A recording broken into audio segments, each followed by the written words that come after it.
Assalamualaikum warahmatullahi wabarakatuh. Kembali lagi di channelnya Tedia.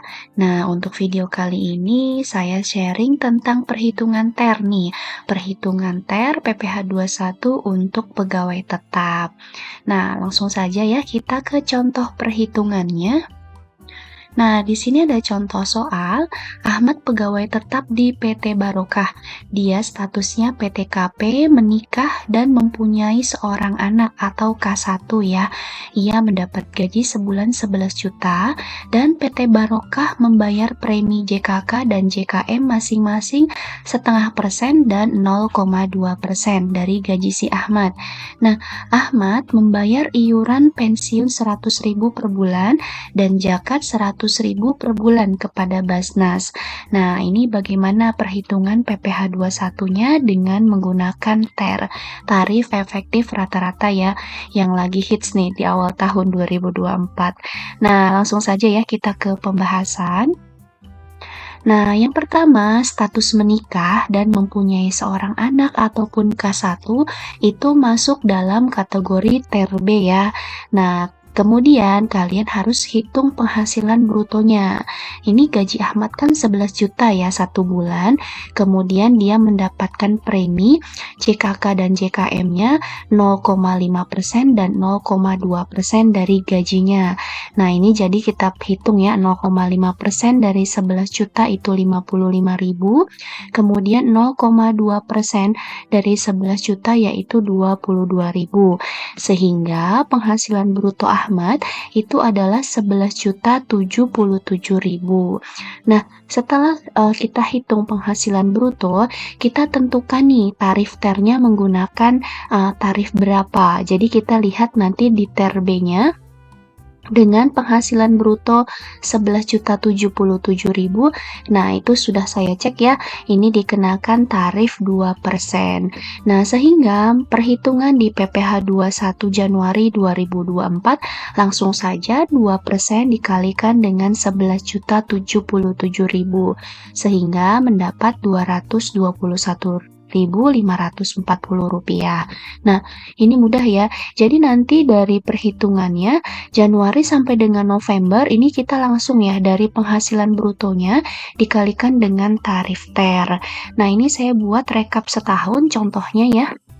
Nah, ini kemudian di bulan April ini saya asumsikan ya ada THR karena kita mau hari raya Idul Fitri nih.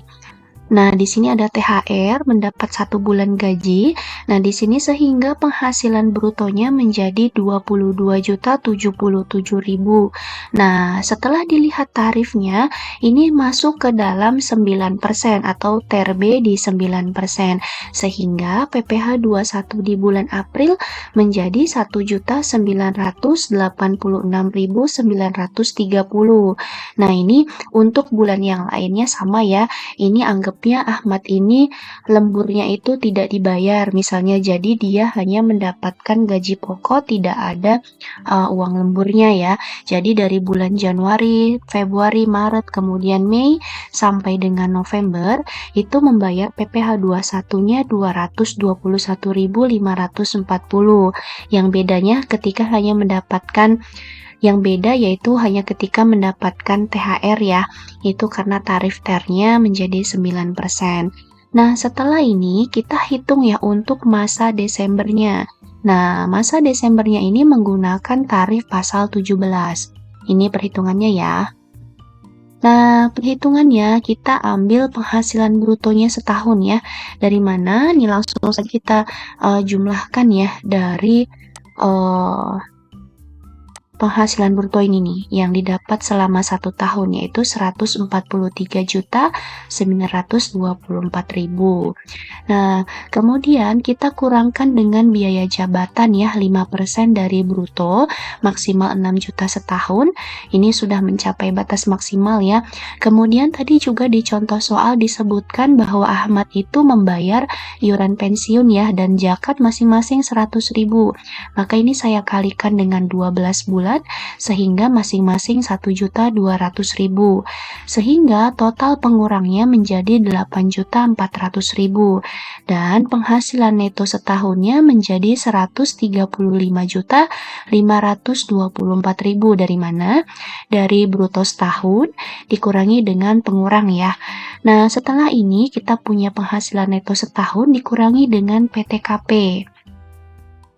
Penghasilan tidak kena pajak. Nah, untuk WP sendiri 54 juta, kemudian status menikah 4,5 juta, dan satu orang anak 4,5 juta.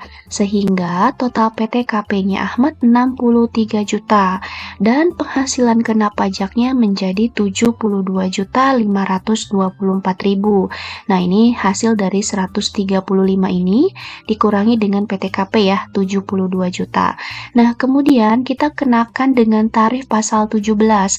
Nah, ini berlapis ya. Pertama 5% dikalikan dengan 60 juta, yaitu 3 juta ya. Nah, ini kan 72 juta ya, berarti sisanya nih 12.524.000 dikalikan dengan 15%, dapatlah 1.878.600. Sehingga PPh terutang setahun itu adalah 4.878.600. Nah, setelah itu kita harus kurangkan dengan PPh 21 Januari sampai November yang sudah dipotongnya. Ini kita lihat lagi ya ke tabel sebelumnya. Nah, di sini teman-teman bisa lihat ya, yang sudah dipotong selama Januari sampai dengan November ini adalah 4.202.330. Nah, ini kita masukkan ke sini angkanya, sehingga PPh 21 Desember di 2024 ini menjadi 676.270. Nah, ini kita kurangkan ya, yang seharusnya dikurangi yang sudah dipotong menjadi yang harus dibayar nih di masa Desember. Nah, mudah ya perhitungannya. Jelas? Jika kurang jelas boleh komentar ya apabila ada yang ditanya. Nah, ini berarti summary-nya untuk perhitungan pegawai tetap, TER ini diterapkan setiap masa ya, kecuali masa pajak terakhir menggunakan tarif pasal 17. Jadi, dari Januari sampai November kita menggunakan tarif TER-nya, kemudian di Desembernya kita hitung ulang dengan menggunakan tarif pasal 17. Nah, ini juga berlaku ya untuk penerima pensiun pegawai negeri sipil, PNS, TNI, Polri, dan juga pejabat negara. Nah, itu saja yang bisa disampaikan untuk perhitungan TER pegawai tetap. Apabila ada pertanyaan, silahkan komentar. Nah, terima kasih yang sudah menonton, like, subscribe, dan juga membagikan. Terima kasih. Wassalamualaikum warahmatullahi wabarakatuh.